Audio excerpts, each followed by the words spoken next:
Next problem बघा.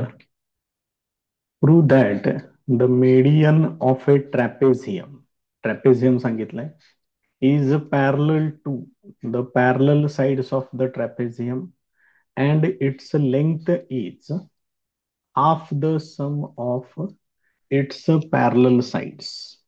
बघा, trapezium बद्दल त्यांनी विचारलेलं आहे की ट्रॅपेझियमची जी मेडियन आहे ती मेडियन पॅरलल साइड्सला पॅरलल असते आणि त्या मेडियनची लेंथ पॅरलल साइड्सच्या समच्या हाफ असते. मग ट्रॅपेझियम पहिल्यांदा तयार करून घेऊया आपण इथं.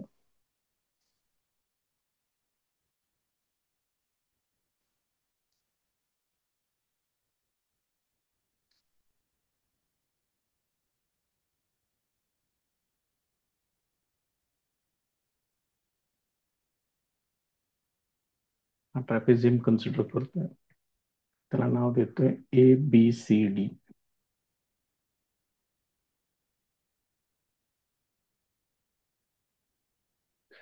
त्यानंतर मेडियन म्हणजे हे ज्या नॉन पॅरलल साइड्स आहेत यांचे मिड पॉइंट्स घ्यायचे असतात आणि हे मिड पॉइंट्स जोडायचे. त्याला म्हणतात ट्रॅपेझियमची मेडियन. मग हा मिड पॉइंट इकडला M कन्सिडर करतोय, इकडचा N कन्सिडर करतोय. आता गिव्हन काय आहे बघा आणि त्या पद्धतीने आपल्याला प्रूव्ह काय करायचं आहे ते पण बघा. Quadrilateral ABCD is a trapezium. त्यानंतर AD पॅरलल टू BC अशी कंडिशन आहे. त्यानंतर मिड पॉइंट्स कुठले आहेत बघा. M and N are the mid points of sides AB and CD respectively with respect to origin. ठीक आहे. त्याच्यानंतर जेवढे पॉइंट्स आहेत तेवढे पोझिशन व्हेक्टर्स मी कन्सिडर करतोय. Assume that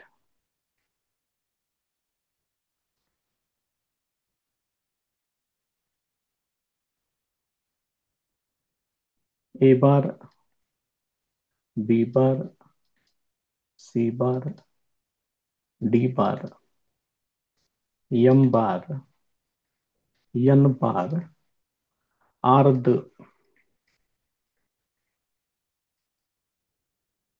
position vectors of points. इथं विथ रिस्पेक्ट टू ओरिजिन, इथं कसं काय आलं बघा वाक्य. इथं नको आहे विथ रिस्पेक्ट टू ओरिजिन. ते मिड पॉइंट्स आहेतच, ते विथ रिस्पेक्ट टू ओरिजिन पुढं पाहिजे, इथं नको आहे. आता काय त्याची हळूहळू तशी रिस्पेक्टिव्हली आलं की विथ रिस्पेक्ट टू ओरिजिन असं व्हायला लागले ते. So these are the position vectors of points ABCDM N respectively. हिथं पाहिजे ते विथ रिस्पेक्ट टू ओरिजिन या पद्धतीनं. मग पहिल्यांदा मिड पॉइंट फॉर्म्युले वापरून घेऊया. MAB चा मिड पॉइंट आहे, NCD चा मिड पॉइंट आहे. मग त्याचं वाक्य लिहूया. गेले वरती वाक्य बाय मिड पॉइंट फॉर्म्युला घेऊ आपण डायरेक्ट. बाय मिड पॉइंट फॉर्म्युला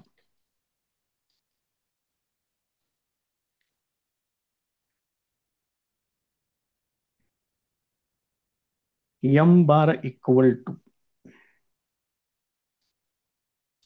बघा M कुणाचा मिड पॉइंट आहे, AB चा. त्यामुळे M बार येणार A bar plus B bar divided by 2. N bar येणार C बार प्लस D बार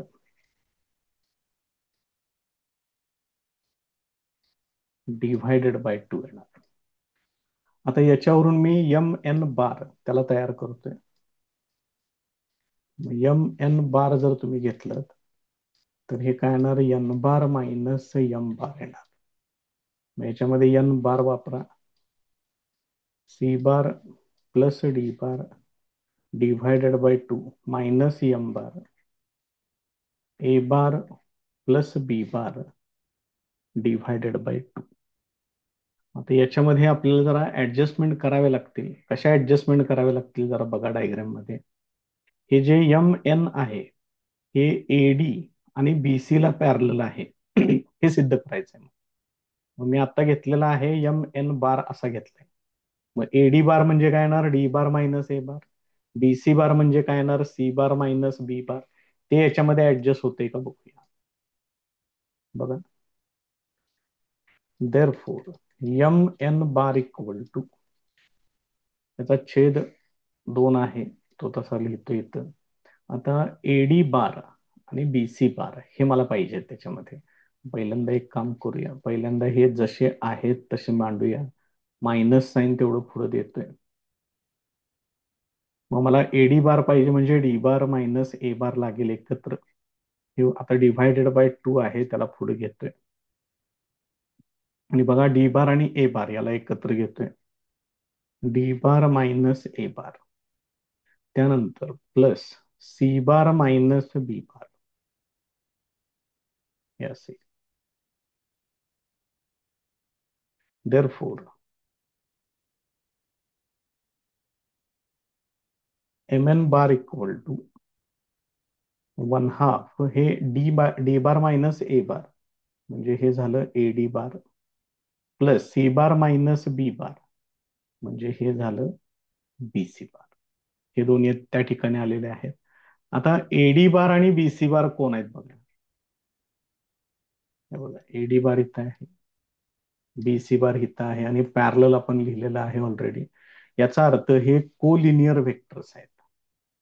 नेक्स्ट टाइमला लिहूया तिथं आपण. त्याला पाहिजे असले इक्वेशन नंबर 1 टाकूया. Now AD bar and BC bar are collinear vectors. मग जर हे दोन वेक्टर्स कोलिनियर असतील तर त्याच्यातला एक वेक्टर दुसऱ्याचा स्केलर मल्टिपल तुम्ही लिहू शकता, वेर के इज अ स्केलर. बघा कंडिशन कुठली वापरली आपण, कोलिनियर वेक्टर्सची कंडिशन वापरली. मग आता याच्यामध्ये जर मी दोन्ही बाजूमध्ये बीसी बार ऍड केलं तर इकडं बघा कशा पद्धतीनं राईट हँड साईडला तयार होईल. त्याच्यामध्ये दोन्ही बाजूला बीसी बार ऍड करतोय. आता उजव्या बाजूतून बीसी बार कॉमन घ्या, हे असेल. आणि ही व्हॅल्यू इक्वेशन 1 मध्ये वापरायची. Using 2 in equation 1. मग बघा बरं तिथं काय होईल, M N bar equal to 1/2 तसंच राहील आणि AD bar plus BC bar साठी हे वापरायचं आहे. म्हणजे फायनल हे असेल K plus 1/2 into BC bar. म्हणजे ह्याचा अर्थ काय झाला बघा, एम एन बार आणि बीसी बार हे स्केलर मल्टिपल होतील. Therefore M N bar is scalar multiple of BC bar. Therefore, Mn is parallel to BC. कारण हे कोलिनियर वेक्टर्स होतील, स्केलर मल्टिपल आहे म्हणून. अल्सो आपण सुरुवातीलाच लिहून ठेवलेलं आहे, AD is parallel to BC. अगदी सुरुवातीला जिथं प्रॉब्लेम स्टार्ट झाला त्या ठिकाणी हे लिहून ठेवलेलं आहे बघा. हे बघा इथे डायग्राम मध्ये पण दिसतंय. मग एडी पॅरलल टू बीसी आहे, शिवाय M N parallel to BC आपण आता सिद्ध केलेलं आहे. बघा याचा अर्थ एम एन एडी ला पण पॅरलल होईल therefore mn is parallel to AD and BC. हा एक महत्वाचा पार्ट त्याच्यातला प्रूफ होईल. त्या स्टेटमेंटमध्ये हे आहे. आणि M N bar equal to, इथे एक इक्वेशन आहे बघा, हेच त्या पॅरलल साइड्स आहेत.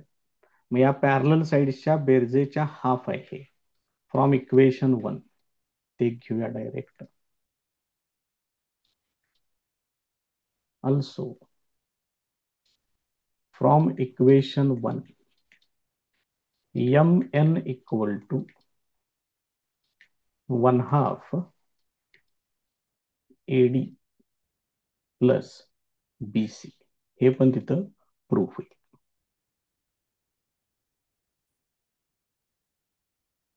नेक्स्ट प्रॉब्लेम बघा. If two of the vertices of the triangle are, A आहे 314, बी असा सांगितलेला आहे -4, 5, -3. ट्रँगल एबीसी आहे, तिसरा व्हर्टेक्स फाइंड आउट करायचा आहे. त्याचा सेंट्रॉइड सांगितलाय कॅपिटल G -1, 2, 1. कन्सिडर करू त्यांचे पोझिशन वेक्टर्स वगैरे सगळं कन्सिडर करू. सी बार फाइंड आउट करायचा आहे, एवढं लक्षात ठेवा. Assume that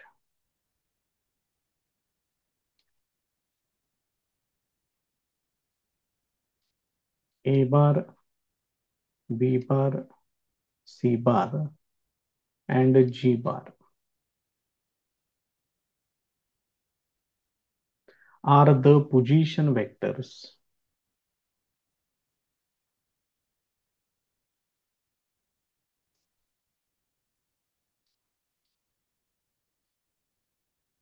of vertices A, B, C and centroid G of triangle ABC. Therefore, आता त्या पॉइंट वरून ते पोझिशन वेक्टर्स लिहूया. ए बार इक्वल टू येणार 3I bar plus J bar plus 4K bar. त्याच्यानंतर B bar equal to -4I bar plus 5J bar -3K bar. त्याच्यानंतर G bar सांगितलेला आहे, G bar equal to -I bar plus 2J bar plus K bar. आणि C bar equal to find out करायचा आहे आपल्याला. मग bye centroid formula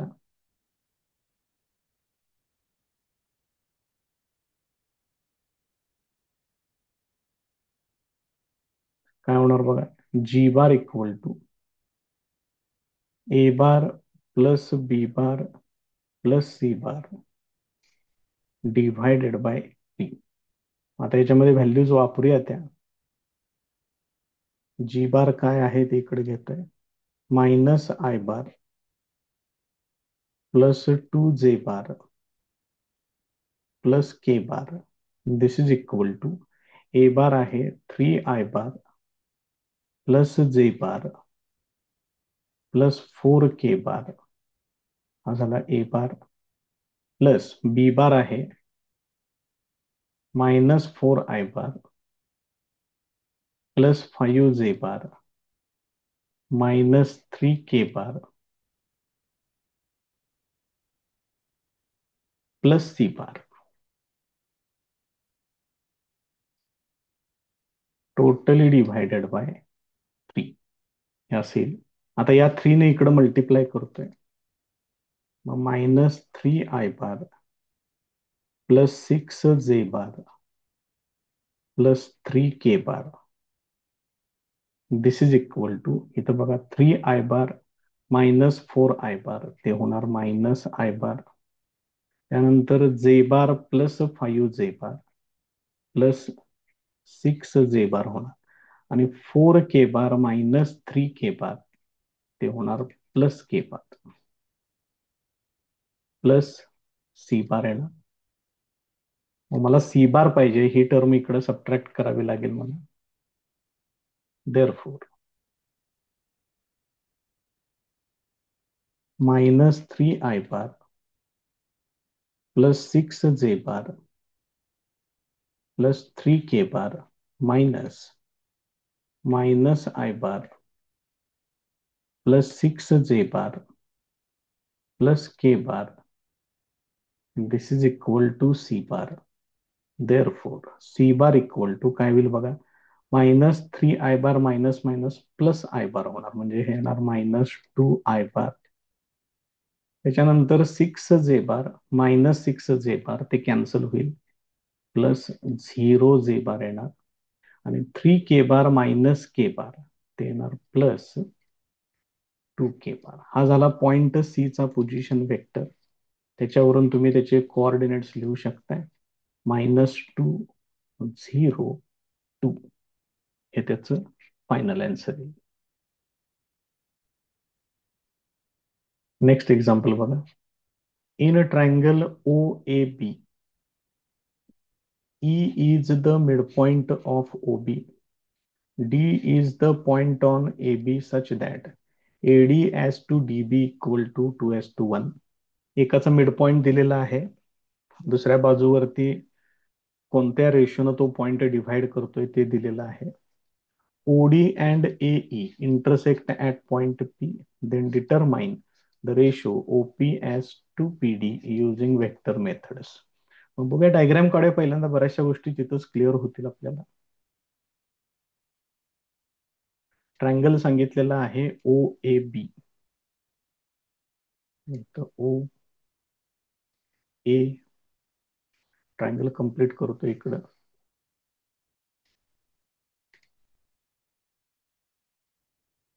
या पद्धतीनं इथं पॉइंट घेतोय बी. आता त्यांनी काय काय सांगितलेलं आहे बघा. E is the mid point of O B. इथं मिड पॉइंट आहे ई, त्यामुळे हे दोन समान भाग तयार होतील. त्याच्या पुढे सांगितलंय D is the point on A B such that AD 2 आहे आणि डी बी 1 आहे, म्हणजे त्याला इकडे घ्यावं लागेल आपल्याला साधारणपणे या पद्धतीनं. आणि रेशो सांगितलेला आहे 2:1. ठीक आहे. ओ डी ड्रॉ करतोय. O D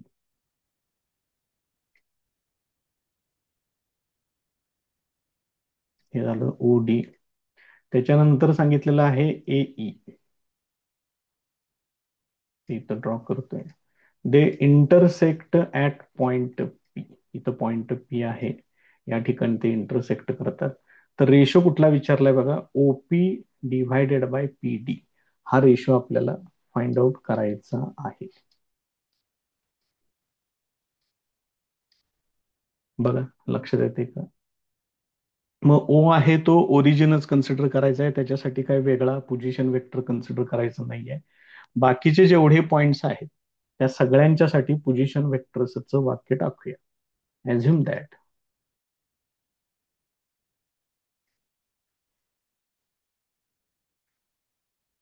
A, B, D, E, P, A bar, B bar, D bar, E bar, P bar are the position vectors of A, B, D, E, P respectively with respect to O, that is origin. हे मी consider करतो. मग आता एक एक एक एक वाक्य घेऊया. ई मिड पॉइंट आहे एबीचा म्हणून, ओबीचा म्हणून सांगितलेला आहे.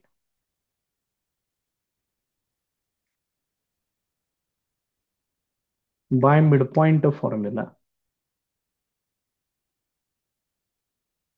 बघा काय होणार इथं. E bar equal to, origin साठी 0 बार घेतात, plus B bar divided by 2, म्हणजेच E bar equal to B bar upon 2 येणार.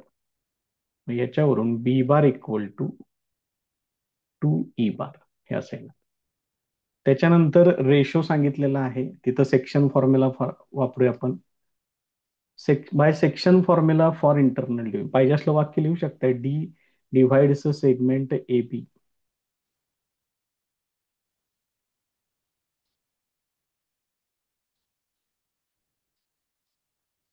internally in the ratio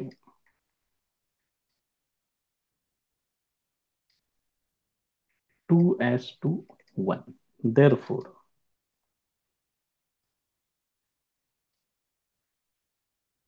by section formula for internal division,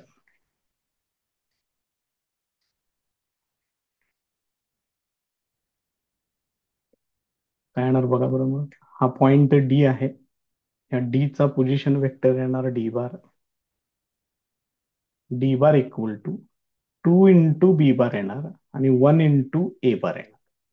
म्हणजेच हे असं येणार 2 B bar plus 1 A bar divided by 2+1.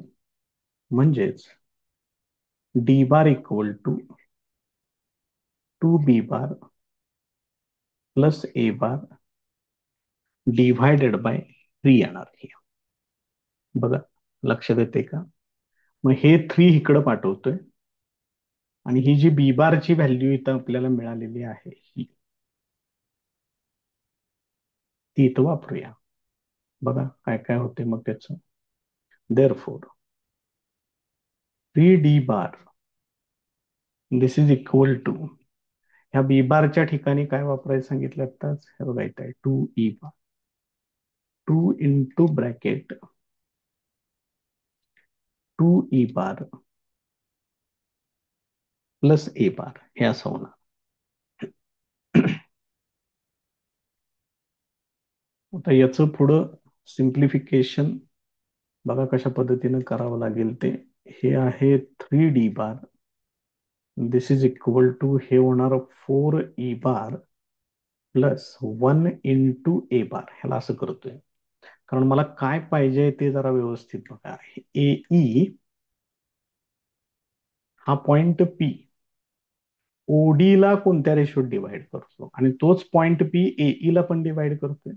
त्यामुळे मला ए बार ई बार 0 बार आणि डी बार हे मिळाले पाहिजे.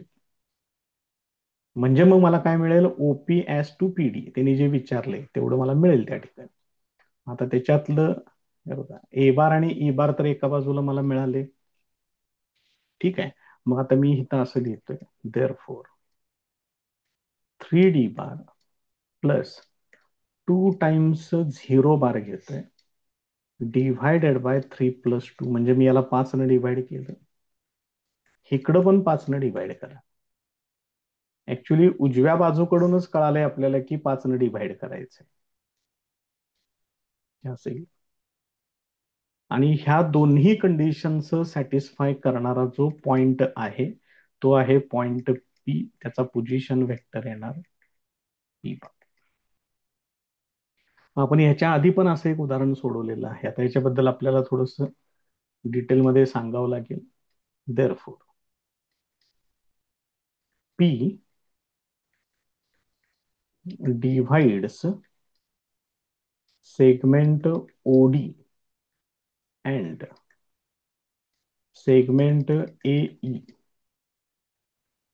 internally in the ratio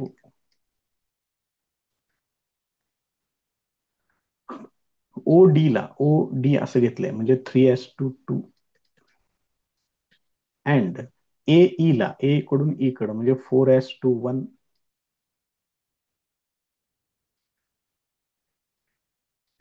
respectively. ह्याच्यावरून या इक्वेशन वरून तुम्ही हे लिहू शकता. आता बघा बरं पॉइंट पी ओ डी ला कोणत्या रेशोमध्ये डिव्हाइड केला 3:2. काय बघा जरा डायग्राम मध्ये. हे बघा इथं पॉइंट पी आहे. मग ओ डी ला 3:2 रेशो मध्ये डिव्हाइड करतोय. याचा अर्थ ओपीचा पार्ट हा इथून इथपर्यंत तो 3 असणार आहे आणि पी डी चा पार्ट 2 असणार आहे. हेच त्यांनी विचारले. ओपी डिव्हायडेड बाय पीडी किती येणार? 3/2 येणार. Therefore OP is to PD this is equal to 3:2. हे त्यांनी प्रश्न विचारलेला आहे, त्याचा answer.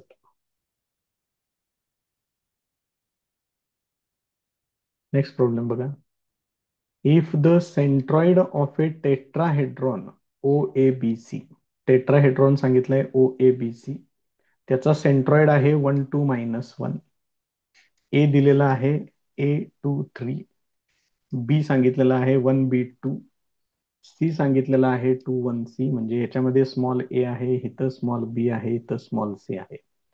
Find the distance of P A B C, म्हणजे हे A B C find out करायचे, त्याच्यावरून हा पॉइंट तयार करायचा आणि त्याचं डिस्टन्स ओरिजिन पासूनच फाइंड आउट करायचं आहे. मग पहिल्यांदा आपण सेंट्रॉइडला काहीतरी नाव देऊया. assume that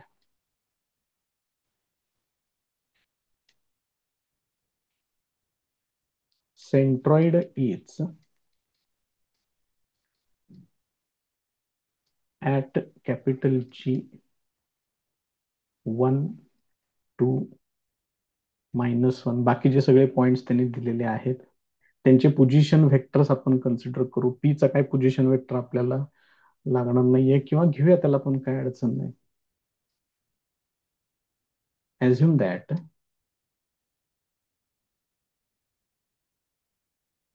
A bar, B bar, C bar, G bar and P bar are the position vectors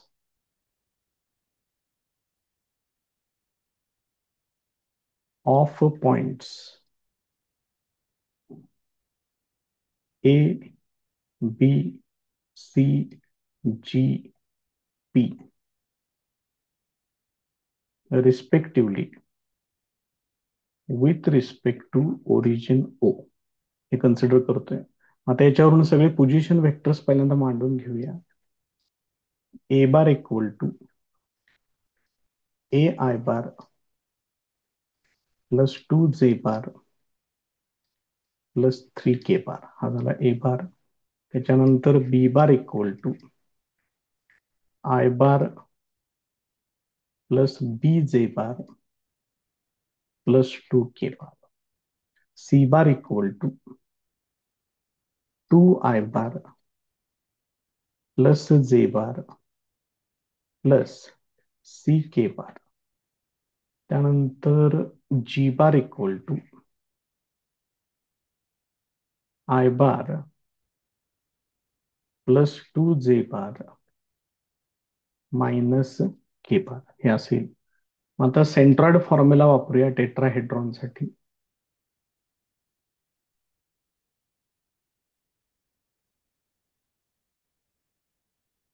bye centroid formula for tetrahedron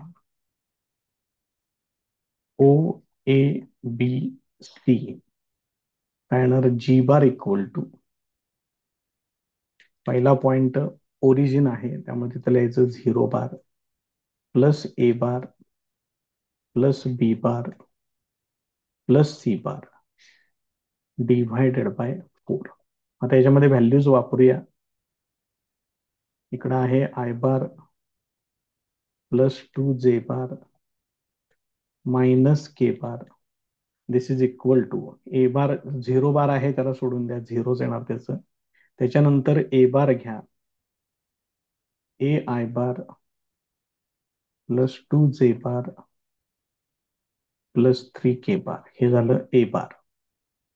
plus B बार काय आहे बघा, I bar plus B J bar plus 2 K bar, हे झालं B bar. Plus C bar 2 I bar plus J bar plus 3 K bar, हे असेल. Totally divided by 4 हे असेल. आता या 4 ने इकडे मल्टिप्लाय करून घ्या. Therefore 4 I bar plus 8 J bar minus 4 K bar. तोपर्यंत इकडं आय बारच्या 3 टर्म्स आहेत, 1, 2 आणि 3. त्याच्यातलं I bar+2 I bar म्हणजे 3 I bar होणार. आणि इथं AI bar आहे, त्याच्यातून I bar कॉमन घ्या. A+3 into I bar plus J bar साठी बघा 2 J bar, इथं J bar म्हणजे 3 J bar plus B J bar होणार, म्हणजे 3 + B J bar plus K bar साठी बघा 3 K bar plus 2 K bar म्हणजे 5 K bar.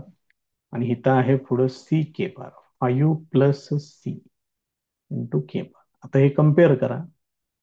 देअरफॉर A+3 = 4 येते, 3 + B = 8 येते, आणि 5 + C -4 येते. मग याच्यावरून A हे 1 येणार, B = 5 येणार, C हे 5 इकडे आणून मायनस करा, म्हणजे ते येणार 9.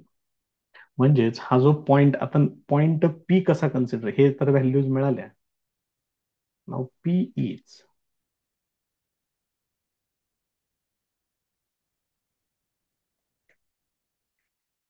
A, B,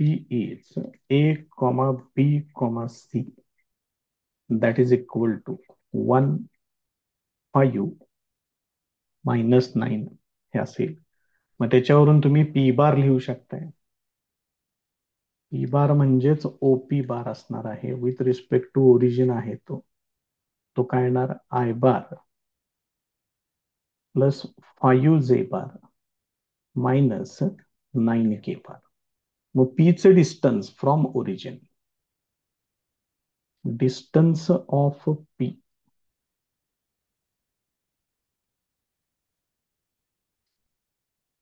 from origin is equal to, फक्त ओ पी काढायचं आहे आपल्याला. हे कसं काढतात, स्क्वेअर रूट ऑफ हे I bar J bar K bar चे कोइफिशियंट घ्या, त्यांचे स्क्वेअर्स करा आणि बेरीज करून घ्या. आता ते सोडवा, ते सोडवून जे काही येईल ते त्याचा answer. So this is equal to square root of, इथे येणार 1, इथे येणार 25 प्लस इथे येणार 81. हे या पद्धतीने येईल. मग यांची बेरीज करा, 1, 5, 6, 7 आणि 8 आणि 2 10, म्हणजे रूट मध्ये 107 एवढी त्याची व्हॅल्यू येते. युनिट्स लिहून टाका पुढे, काय अडचण नाही त्याच्यात. हे त्याचं final answer.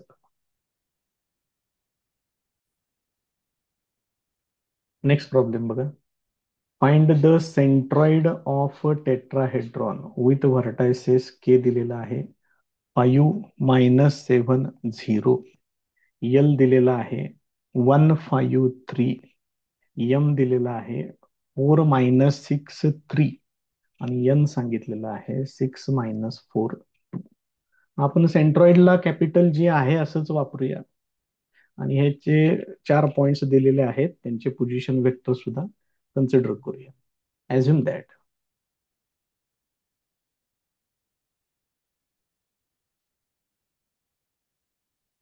capital G is centroid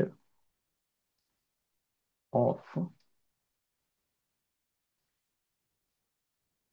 tetrahedron KLMN. ठीक आहे. मग आता एकूण 5 पॉइंट झाले, 5 पॉइंटचे 5 पोझिशन वेक्टर्स, त्याचं एक वाक्य लिहूया. assume that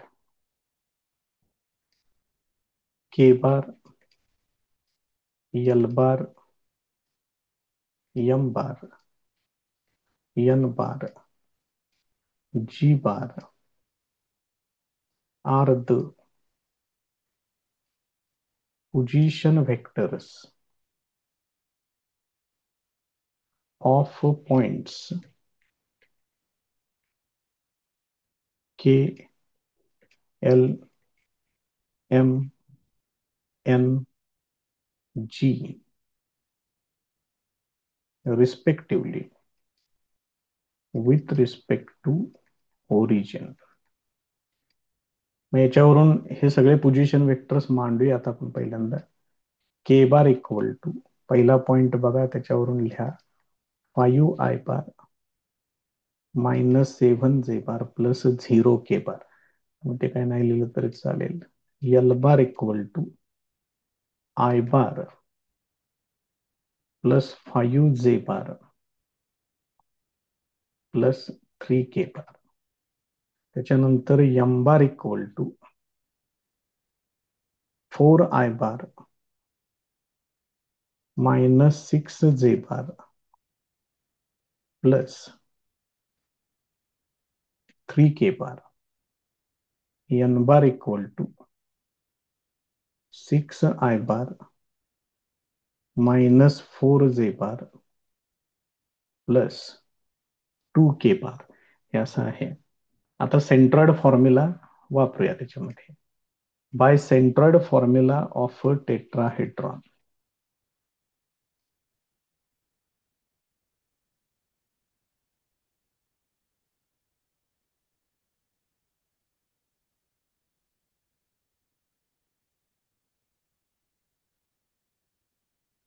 मग याच्यामध्ये जी बार इक्वल टू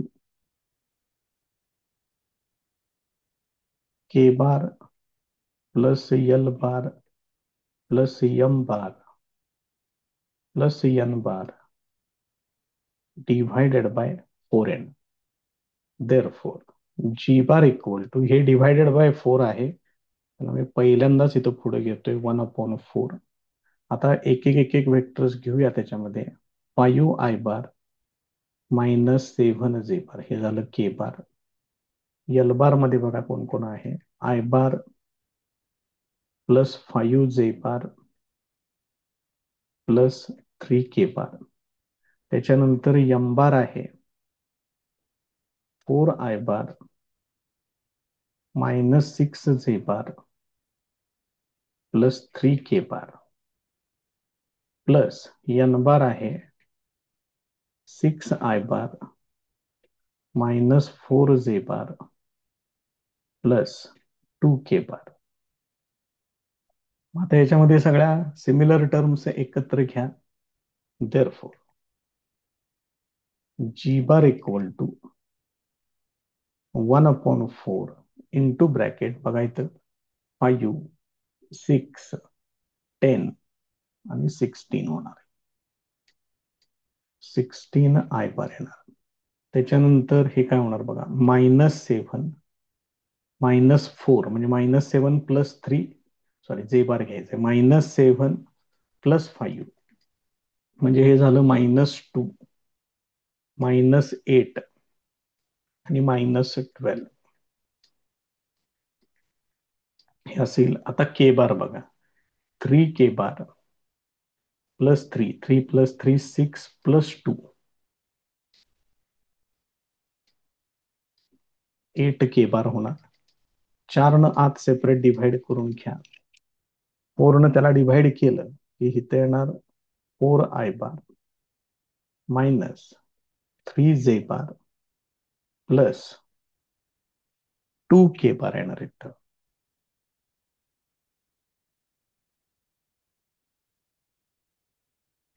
याच्यावरून तुम्ही पॉइंट जी लिहू शकताय. देअरफॉर जी इज 4 -3 2 हे असेल. हा त्याचा सेंट्रॉइड येईल.